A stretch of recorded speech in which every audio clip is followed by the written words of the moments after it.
As today's case makes clear, the long arm of the law stretches across borders and into the deepest shadows of the dark web. Last year, the US Justice Department announced the disruption of a large online network called 911S5. This was a large list of over 19 million IP addresses from regular homes that have been rented out to people who used it for all kinds of things, some of them illegal. 613,000 IP addresses out of those were from the US alone. And what's surprising about all of this is that the owners of those IPs knew nothing about what was happening.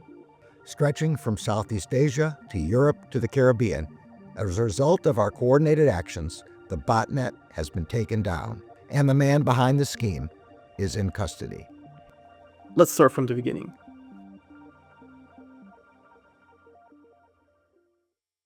When browsing the internet, sometimes we'll bump into invisible walls between us and where we want to go. This could be region-locked content, this could be censorship, but it's most apparent when we bring scale into the game. Take this for example. If I were a social media manager and had to manage dozens of accounts, my IP address could potentially be blocked because the platform in question suspects that I'm a bad actor and either spamming people or scamming them, resulting in an unjustified IP ban. And this happens way more than you think. This all created a need for proxies where instead of accessing the site directly from my device and IP address, I can access it through another device and use their IP instead. And if we add scale into the equation, I can access the site through many different IPs at the same time. The easiest way to get these extra IPs was from data centers, since they have the extra resources and IP numbers needed to host this kind of service. But since this is the obvious choice, some websites flag data center IPs outright, making data center proxies in that specific case useless. So providers looked for a different source of IPs that were more normal and didn't draw much attention.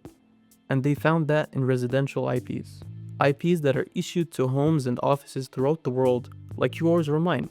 Actually, somebody could be using my internet connection right now, for their own benefit, and without me knowing. And this is where things get tricky. Now I don't know about you, but I wouldn't want just anybody to use my internet connection, not unless I'm getting something out of it. And this is exactly what most proxy providers do. They offer money and services in exchange for that privilege. But sometimes, like in the case of 911S5, that trade-off wasn't clear.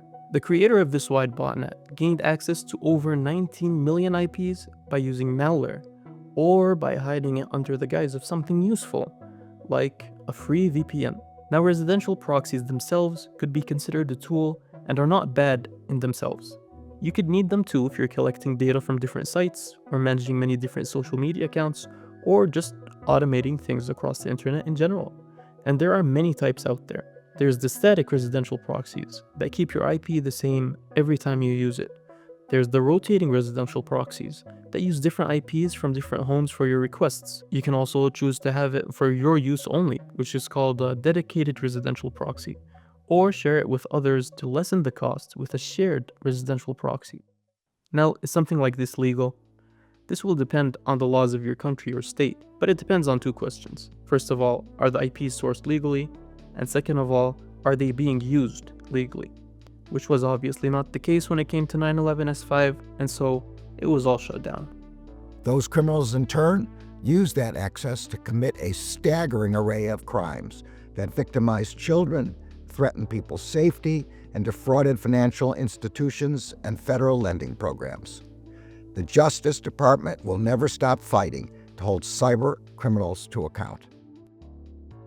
But I think what we all need to keep in mind is to always verify the services or apps that we get from the internet, their terms and conditions, the people behind them, and always try to find companies with clear, open, and ethical policies. And remember, if the product is free, you are most likely the product. This was Manad from Proxidize. Thank you all for listening. Have a good one.